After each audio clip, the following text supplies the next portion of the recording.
प्रश्न 2 का पहला,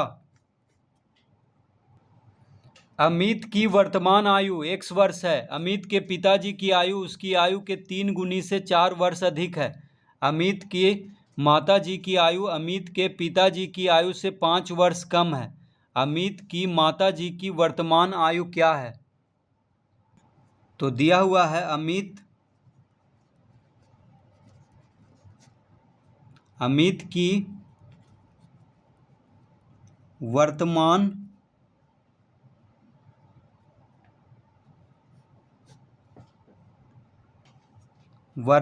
आयु बराबर 1 वर्ष। तो अमित की वर्तमान आयु है 1 वर्ष। अमित के पिताजी की आयु, तो लिखेंगे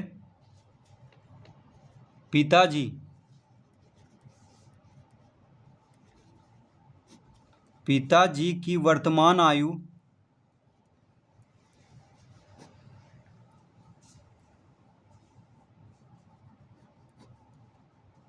तो अमित के पिताजी की आयु उसकी आयु के 3 गुनी से 4 वर्ष अधिक है। तो अमित की वर्तमान आयु है 1 वर्ष और उसके पिता की वर्तमान आयु जो है उसकी आयु के 3 गुनी से, तो उसकी आयु है x, तो 3 गुनी यानी x को 3 से गुना करेंगे और 4 वर्ष अधिक है और 4 जोड़ देंगे। तो अमित के पिताजी की जो आयु है अमित के आयु के 3 गुनी से, तो अमित का आयु x है तो x में 3 गुना करेंगे, 3 गुनी से 4 वर्ष अधिक है तो और 4 जोड़ देंगे यानी x को 3 से गुना करके फिर 4 जोड़ देंगे, तो ये हो जाएगा उसके पिताजी की वर्तमान आयु। तो x गुना 3 हो गया 3x जोड़ 4 वर्ष। तो इसको हम इस तरह लिख सकते हैं, x गुना 3 जोड़ 4 को हम लिख सकते हैं 3x जोड़ 4 वर्ष। तो उसके पिताजी की वर्तमान आयु हो गया 3x जोड़ 4 वर्ष। अब कह रहा है कि अमित के माताजी की आयु अमित के पिताजी की आयु से 5 वर्ष कम है, तो लिखेंगे तो माताजी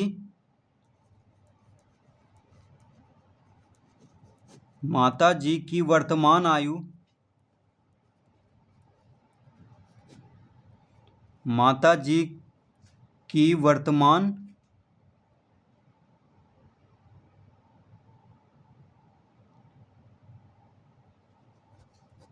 आयु बराबर,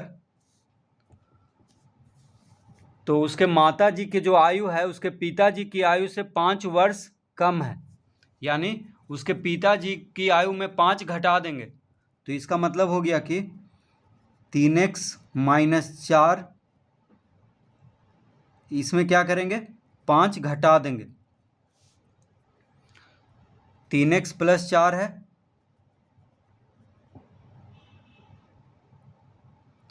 तो पिताजी की आयु है 3x जोड़ 4 और उसकी माता की आयु पिताजी की आयु से 5 वर्ष कम है, तो 5 घटा दिए हैं। देखिए 3x जोड़ 4 में 5 घटा दिए हैं, तो इसको जब हल करेंगे तो 3x जोड़ 4 माइनस 5, तो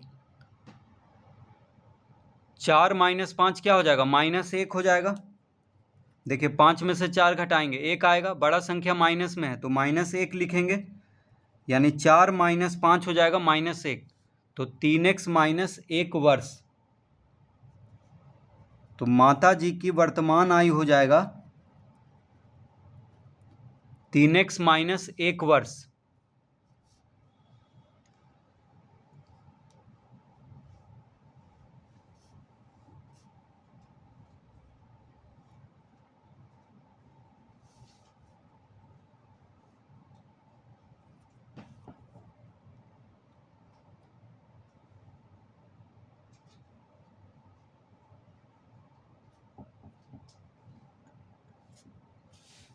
दूसरा, एक घन के प्रत्येक किनारे की लंबाई x सेंटीमीटर से 4 सेंटीमीटर कम है। घन के किनारों की कुल लंबाई निकालिए। तो घन के प्रत्येक किनारे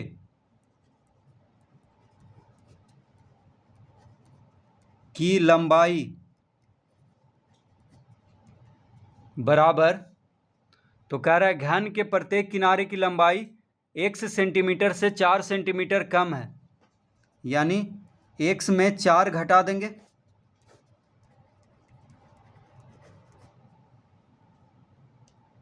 तो घन के प्रत्येक किनारे की लंबाई दिया हुआ है x सेंटीमीटर से 4 सेंटीमीटर कम, यानी x माइनस 4 लिखेंगे। x से 4 कम है तो x में 4 घटा देंगे, यानी x माइनस 4 सेंटीमीटर हो गया घन के प्रत्येक किनारे की लंबाई। अब कह रहा है कि घन के किनारों की कुल लंबाई निकालिए। तो लिखेंगे अतः घन के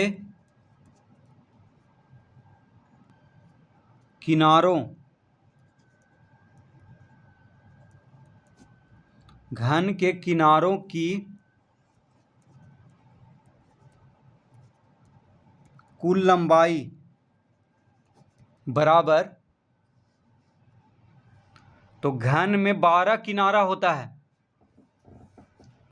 देखिए ये क्या है, घन है, ठीक है। तो किनारा हो गया, देखिए ये, इसको किनारा कहेंगे। तो इसको अगर गिनेंगे चारों तरफ तो 12 होगा। देखिए 4 ऊपर है, 1 2 3 4, 4 नीचे हो गया, 4 4 8, और फिर इधर 9 10 11 12। तो घन में 12 किनारा होता है, ठीक है। ये हो गया किनारा। तो ऊपर जो दिख रहा है ऊपर 4 हो गया, फिर नीचे भी 4 4 4 8, और बीच में 4 और हो जाएगा तो 12, यानी कुल 12 किनारा होता है इसमें, घन में। तो घन के किनारों की कुल लंबाई हो जाएगा 12 गुना x माइनस 4। तो प्रत्येक किनारे की लंबाई है x माइनस 4, और घन में 12 किनारा होता है, तो 12 से गुना कर देंगे तो घन के किनारों की कुल लंबाई हो जाएगा 12 गुना x माइनस 4 सेंटीमीटर।